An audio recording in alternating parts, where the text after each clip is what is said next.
Merci. Vous avez la parole. Madame la Présidente, je débuterai suite aux propos de mon collègue Hyacinthe Vanni. Je le dis sans effet de manche et sans emphase, nous ne sommes pas là pour répondre à la requête du président Emmanuel Macron. Nous sommes pour notre part, en tout cas, je parle là uniquement pour les gens que je représente, pour répondre à la requête du peuple corse qui s'est exprimé à travers le suffrage universel. C'est la seule requête à laquelle nous devons répondre. Alors après que nous engagions un cycle de discussion, bien évidemment, mais nous ne rentrons pas dans cet hémicycle dans une autre optique que celle-ci. Et commencer par le suffrage universel, c'est parce que c'est aussi important que cet hémicycle l'entende, et au-delà, les Corses qui nous écoutent, c'est aussi ce que nous avons réaffirmé au nom du groupe que nous représentons, et au nom plus largement, j'ose dire, de la famille nationaliste, ce que nous avons affirmé directement au président de la République, Emmanuel Macron. Et Hyacinthe a rappelé tout un certain nombre de choses. Mais nous avons dit, dans le respect le plus total des oppositions, que la démocratie devait être la seule boussole de ce processus, et nous avons méthodiquement rappelé la formidable dynamique démocratique qui est à l'œuvre en Corse depuis 2015 et qui, je crois, pour une famille politique, ne connaît pas d'autre équivalent en Europe pour la même période. Nous avons dit, Hyacinthe l'a rappelé avec force et détermination, à quel point nous croyons à l'existence du peuple corse pour au moins deux raisons, parce que nous considérons être les héritiers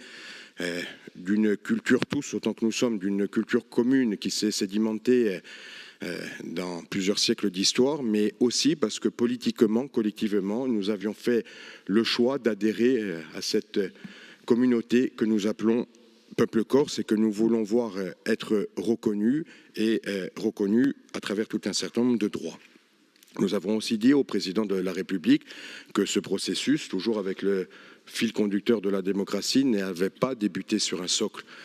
adéquat lié aux différentes élections et au suffrage universel, mais avait débuté sur un drame, celui de l'assassinat d'Ivan Colonna. Nous avons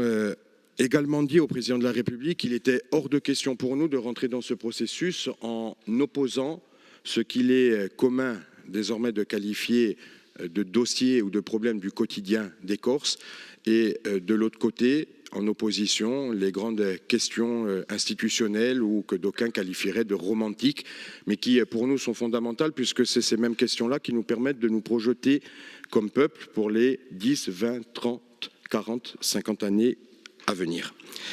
Nous avons également dit au président de la République que la France faisait en Méditerranée, en tout cas, et ailleurs, figure d'exception dans son traitement institutionnel et dans l'organisation institutionnelle des îles de Méditerranée. Nous avons rappelé toutes ces choses pour dire que nous devions désormais solder 50 ans d'une histoire conflictuelle. Mais je voudrais dire ici, et j'entends la proposition qui a été faite, et nous entendons la proposition qui a été faite par le président de l'exécutif, d'essayer prioritairement de dégager un consensus au sein de la famille nationaliste. Nous y adhérons pleinement. Nous n'avons jamais pensé dans cet hémicycle qu'il y avait les bons nationalistes d'un côté, les mauvais de l'autre, qu'il y avait les jusque-boutistes et ceux qui le seraient un peu moins. Nous disons simplement, pour reprendre l'optimisme de Hyacinthe Vanni, nous disons simplement que